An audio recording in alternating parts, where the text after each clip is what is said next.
नमस्कार, मी वेणुगोपाल श्रीनिवास, जिल्हा पंतलू।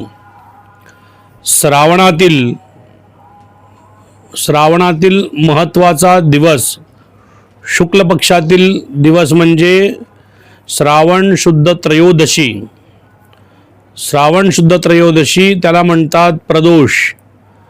या प्रदोषाला मंगळवारी आलं असल्यामुळे भौम प्रदोष असेही म्हणतात।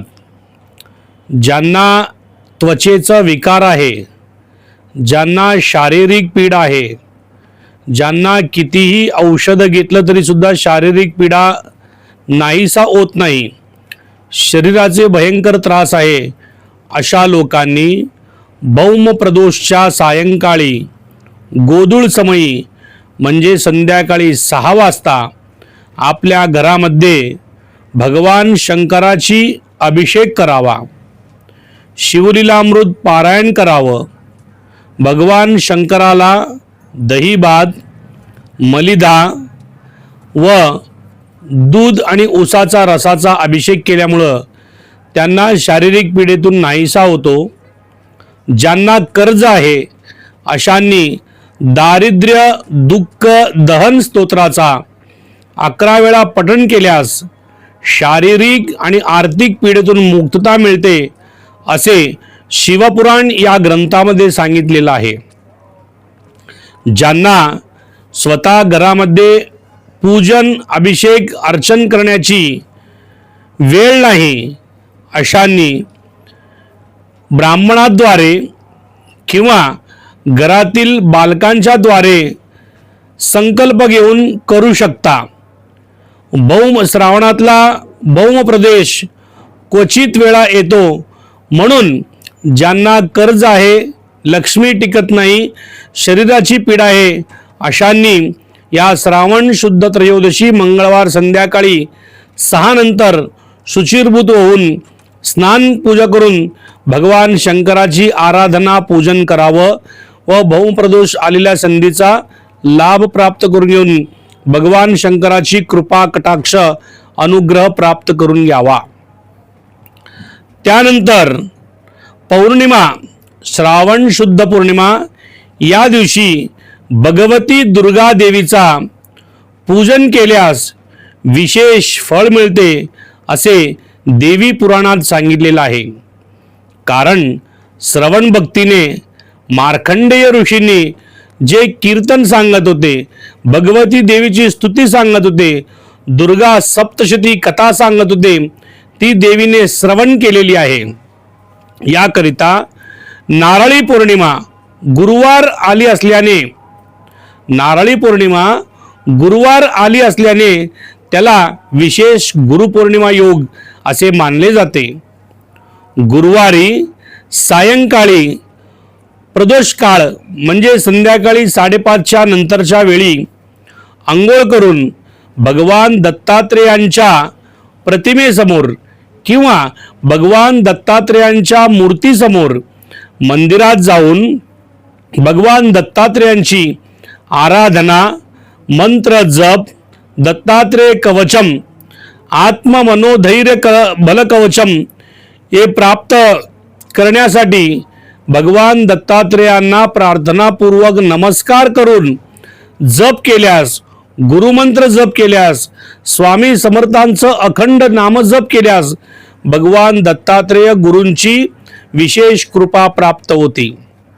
भगवती दुर्गा देवीचा अनुग्रह प्राप्तीसाठी देवीच्या देवळात जाऊन, कुठल्याही देवी असू द्या, ती भगवती महालक्ष्मी असू द्या, भगवती चंडिका असू द्या, कालिका असू द्या, इंगलांबिका मंदिर असू द्या, रूपा भवानी असू द्या किंवा आपल्या देवघरातील देवीची प्रतिमा असू द्या, या देवीच्या प्रतिमेसमोर अखंड नारळ श्रीफळ निवेदन करायचं आहे।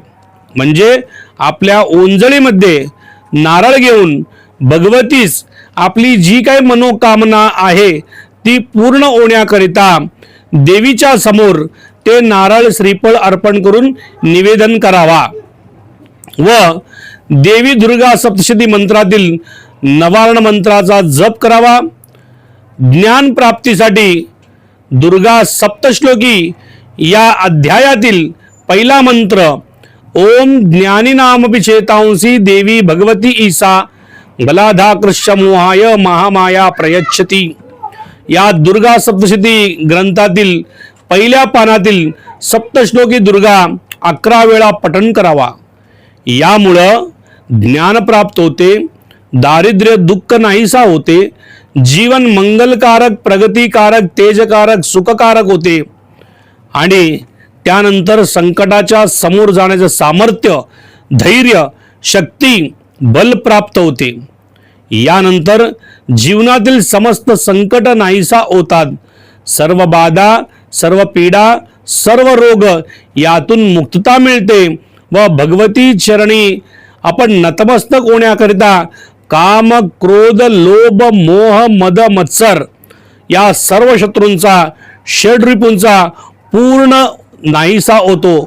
त्यामुळे गुरुवारी 27 ऑगस्ट रोजी सायंकाळी 5:30च्या नंतर भगवती दुर्गा देवीची आराधना सर्वांनी करावं. भगवती दुर्गा देवीचा कृपा अनुग्रह प्राप्त करावा. त्यानंतर शुक्रवारी 28 ऑगस्ट रोजी रक्षाबंधन आहे. रक्षाबंधनाचा विशेष असा आहे की सकाळी सूर्योदयानंतर शुचिर्भूत होऊन आपल्या भगिनीच्या हस्ते रक्षासूत्र बांधून घ्यावा. रक्षासूत्र का बांधून घ्यावं? आपल्या बहिणीची आपण वडिलांच्या नंतर व वडिलांचे सारखेच सतत तिचे शारीरिकरित्या, मानसिकरित्या, आर्थिकरित्या रक्षण करावं. बहिणींनी आपल्या भावाला स्वतःच्या रक्षणासाठी एक रक्षासूत्र बांधते, तिलाच म्हणतात रक्षाबंधन. त्या बहिणीला आपल्या वडिलांनी कन्यादान दिलेलं आहे. कन्यादान दिल्यानंतर सासूरवाडीला तिच्याकडे रक्षण करण्याकरिता कोणीही नसतात, म्हणून तिचे अखंडितपणे रक्षण करावं. ज्यांचा विवाह झालेला नाही अशा कुमारिकांचं रक्षण करण्याकरिता आपला बंधू सदैव आपल्या सोबत राहावं, म्हणून हा रक्षाबंधनाचा सण आहे. त्या भाऊ बहिणींच्या बंधनामध्ये उत्तुंग असा प्रेम निर्माण व्हावं, कारण एकाच रक्ताचे ते नाते आहे. त्यांना कधीही दोघांमध्ये व्यत्यय येऊ नये, विरह येऊ नये, म्हणून हा आनंदाचा क्षण म्हणजे रक्षाबंधन विधी. सनातन भारतीय संस्कृतीमध्ये रक्षाबंधनाच्या सणाला विशेष महत्त्व आहे. म्हणून या दिवशी शुक्रवारी सकाळी 10:30 ते 12 हा वेळ सोडून दिवसभर रात्रीच्या 11 वाजेपर्यंत कधीही रक्षाबंधन करू शकता. सूर्योदयाच्या वेळी पौर्णिमा असल्यामुळे हा विशेष योग आलेला आहे. संपूर्ण दिवसभर रक्षाबंधनासाठी उत्तमरित्या आहे. कुठल्याही प्रकारचा गैरसमज करून घेऊ नये. आपल्या भावाला माझं रक्षण करण्यासाठी मी तुला सूत्र बांधताय हे सांगण्याकरिता कुठल्याही प्रकारचा मूर्त पाहू नये. दोघांमध्ये स्नेहाचा, प्रेमाचा, भावनेचा, बंधनाचा वृद्धिंगत व्हावा, म्हणून रक्षाबंधनाला कुठल्याही प्रकारचा मूर्त पाहू नये व भावाचा औक्षण करून त्या भावाला आयु, आरोग्य, ऐश्वर्य प्रदान व्हावं म्हणून आशीर्वादही द्यावा. आता सोलापूरकरांसाठी गुड न्यूज. आंध्र प्रदेश आणि तेलंगणातील प्रतिष्ठित श्री रुद्रा पूजा स्टोअर आता प्रथमच महाराष्ट्रात सोलापुरात 10 जून 2026 पासून आपल्या सेवेत. आपल्या दैनंदिन पूजा, धार्मिक विधी आणि सण उत्सवांसाठी लागणारे सर्व दर्जेदार पूजा साहित्य आता एकाच छताखाली उपलब्ध. सर्व पूजा साहित्यावर 50% पर्यंत आकर्षक सवलत. आजच आमच्या स्टोअरला भेट द्या आणि या मेगा ऑफरचा अवश्य लाभ घ्या. पत्ता शॉप क्रमांक 3, 70 फूट रोड, साईबाबा चौक, वननेस मोबाईल शॉपी जवळ, सोलापूर. प्रोप्रायटर श्रीनिवास कुरापटी. संपर्क 9175 87 03 68. श्री रुद्रा पूजा स्टोअर. विश्वास, गुणवत्ता आणि परंपरेचा संगम.